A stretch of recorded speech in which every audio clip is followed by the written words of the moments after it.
ফরিদপুর জেলা স্কুল মাঠে জেমসের কনসার্ট পণ্ড হওয়া নিয়ে অনলাইন অফলাইনে চলছে নানান আলোচনা। আয়োজকরা বলছেন, জেলা স্কুলের ১৫০তম বর্ষপূর্তি সাংস্কৃতিক আয়োজনে ঢুকতে না দেয়ায় হামলা চালায় বহিরাগতরা। পণ্ড হয়ে যায় কনসার্ট। আর পুলিশ বলছে, এই ঘটনাকে পুঁজি করে সামাজিক যোগাযোগ মাধ্যমে বিভিন্ন অপপ্রচার চালানো হচ্ছে। নতুন ব্লেন্ডে আরো রিচ অ্যারোমায় সেলন ফ্যামিলি ব্লেন্ড টে।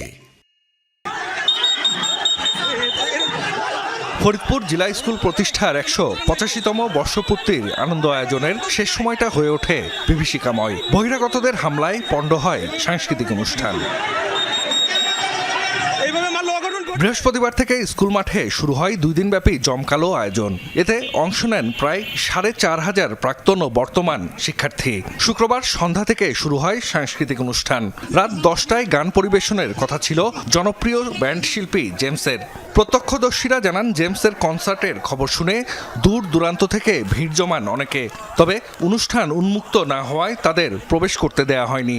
এক পর্যায়ে পরিস্থিতি উত্তপ্ত হয়ে ওঠে। বাইরে থেকে ইটপাটকেল ছুটতে থাকে বহিরাগতরা। এ সময় আহত হন ১৫-২০ জন। তাদের মধ্যে ৭ জনকে নেওয়া হয় হাসপাতালে।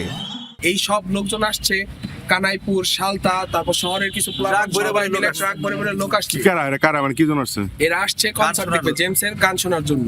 আমরা বারে বারে বলে দিছি কনসার্ট উন্মুক্ত না। উশৃঙ্খল পোলাপন এটা ফার্স্টে এই আমাদের যে গেটে যে লাইটগুলো ওয়ালের লাইটগুলো ভাঙচুর করলো।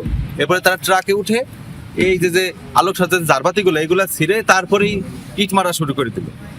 এক পর্যায়ে অনুষ্ঠানে অংশগ্রহণকারীরা ধাওয়া দেয় বহিরাগতদের।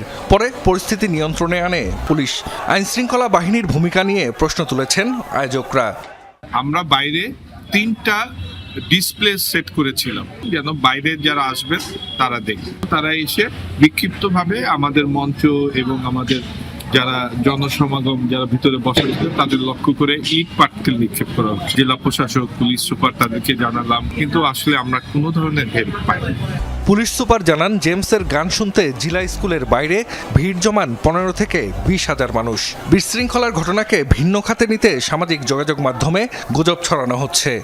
কিছু অপপ্রচার হচ্ছে, অল্প কিছু স্বার্থান্বেষী মহল, যেটা দেখতে পাচ্ছি যে এখানে বলা হচ্ছে যে ৫ জন মারা গেছে এবং অসংখ্য আহত হয়েছে, জেমসকে রেস্কিউ করা হয়েছে। আসলে বিষয়টি এমন না, এখানে কোনো ধরনের নিহত হওয়ার কোনো ঘটনাই ঘটেনি। এটা টোটালি গুজব এবং এটা প্রোপাগান্ডা এবং দেশকে অস্থিতিশীল করার একটা চক্রান্ত এবং ষড়যন্ত্র বলে আমি মনে করি। উত্তপ্ত পরিস্থিতির কারণে অনুষ্ঠান বন্ধ ঘোষণার পর ফরিদপুর সার্কিট হাউস থেকেই ফিরে যান জেমস। জাহিদ হাসান, যমুনা নিউজ।